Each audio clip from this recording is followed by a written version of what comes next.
Good evening, ladies and gentlemen.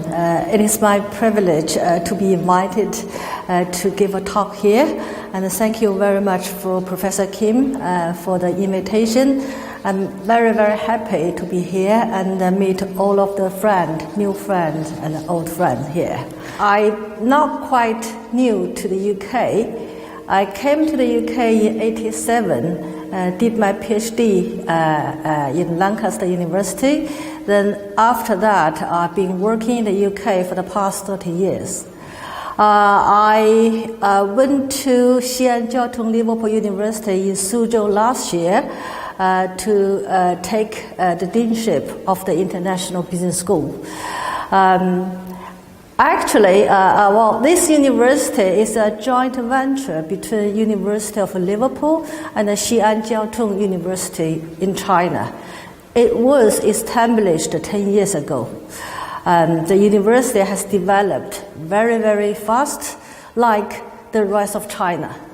That is the thing which has been very attractive to me. Then I decided to take a big move, leaving UK, which have been living and working for 30 years, and back to my home country. Today, I'm talking about the rise of China. That is the topic actually Professor Kim gave to me. It is a very, very big topic, and I need to say something about rise of China in 10 minutes. Right?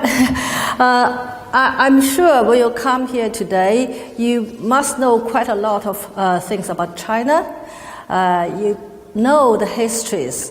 There are a lot of films, documentary films, and also some books and the television series that talk about the history of China, different dynasty, and also the recent China, the rise of China, the big GDPs, mega cities, tall buildings, traffic congestion, air pollution, all sorts of things.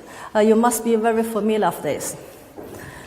So I'm thinking, how could I talk about the development of China, the rise of China, which can give you a little bit fresh air?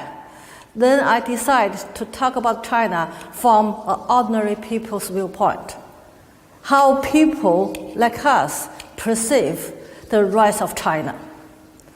So in China, people say 3 or 4 things are very, very important. Just the Chinese perceptions about daily life. In Chinese, it's called the 衣食住行, right? The 衣 means clothes, 食 means food, 住 means housing, 行 means travel. So these are 4 things people perceive are very, very important in China. Okay, then let's talk about 衣, clothing first. I remember when I was a child, that was back to the Cultural Revolution time in China. Everyone seems wear an old army's uniform. It will be either in green or in blue. So everyone is the same. So it's very, very gray, and people are normally not allowed to dress colorful clothes. Then back to say 30 years ago when the Cultural Revolution finished, and China began to open the door to the outside. Then, wow, people say, especially young people say, oh, what a wonderful world. There's so many clothes. Then they began to learn. Then you can say the change of pattern of the clothes. It become very, very colorful, and in terms of the style, they always mimic what the new fashion that was very popular in the Western world. Jeans, I remember that was very, very popular. Then Chinese start to make the similar styles of clothes for their daily use. There has been a very popular clothing market in Beijing. It's called the Xiushui. right? That is a very popular clothing market.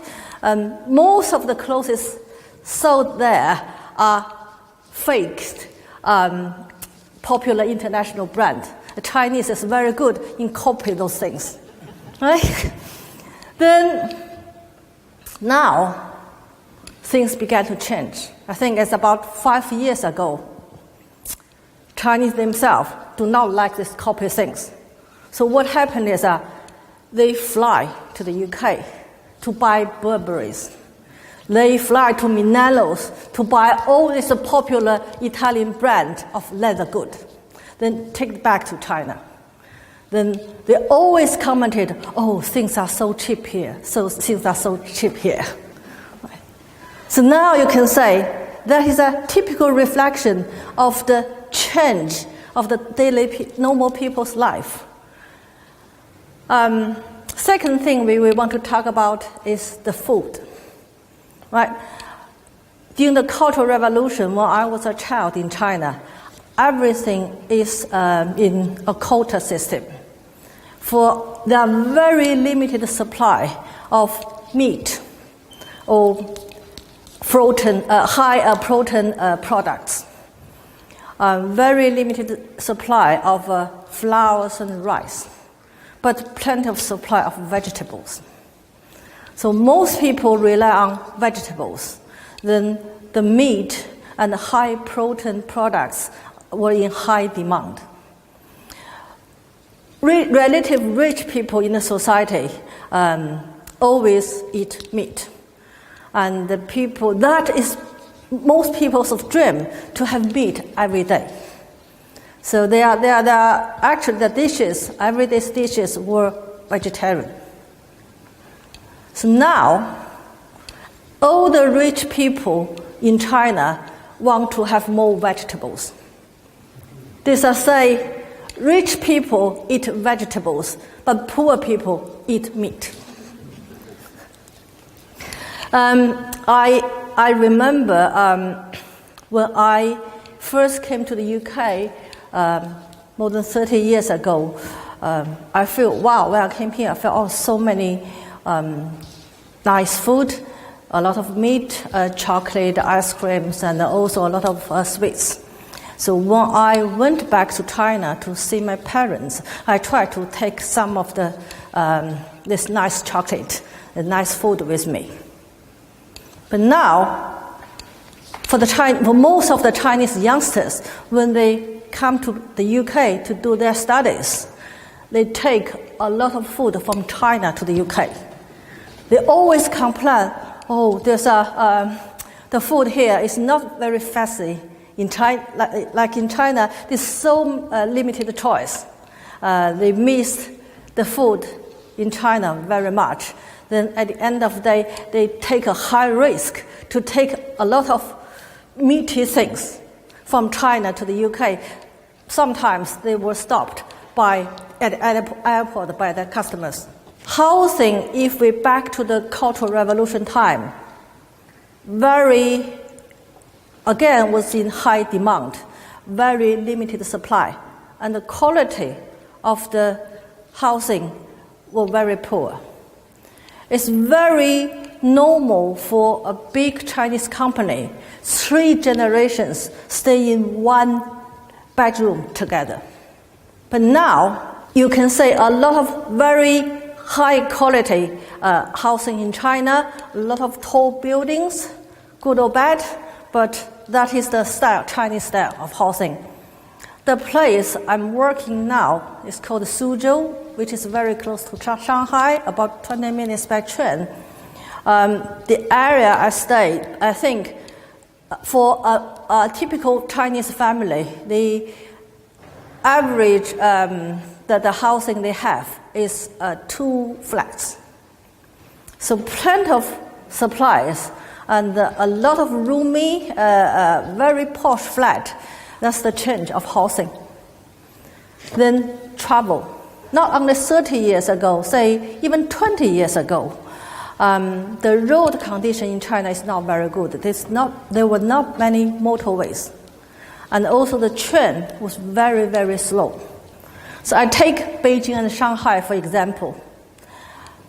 Say 20 years ago, the train, it would take about 20 hours from Beijing to Shanghai. If, say, by car, say Suzhou, the place I work with, to Shanghai, now it takes about 1.5 hours, but say 25 years ago, it will take at least 5 hours. So the car journey from Suzhou to Shanghai, from 5 hours, reduced to 1.5 hour. The train journey from Beijing to Shanghai, I said it was going to take about, say, 20 hours. Now, under 5 hours by the high-speed train. It's all manufactured by the Chinese themselves. So now you feel the big change of China. So these are 4 typical things which affect everyone's daily life has changed dramatically. And also I think they are a very good reflection of the rise of China. Now the last thing I want to talk about is education, because we've all been working in the education sectors for many, many years. The times when I came to the UK to do my postgraduate studies, that was back to 1987. Very, very few people can do that. We are all supported by the government grant, a government award program. So the competition is very, very high. I think it's probably less than 1% of the whole university graduate populations could have the opportunity to study abroad.